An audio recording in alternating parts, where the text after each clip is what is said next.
dito. More than 3 hours na kami nagtitrek. Iba-ibang palakay nakikita namin pero hindi namin makita yung torrent frog dahil sadyang mailap daw ito.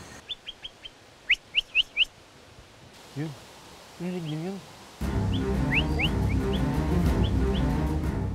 Sa kalayuan, may palaka ang sumisipol. Ito na. Ito yung hinahanap natin. Tila ba, sinasabihan kaming lumingon sa kanya. Ito ang Harlequin tree frog.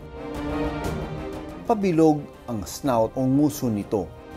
Kita nyo, napaka-amo niya.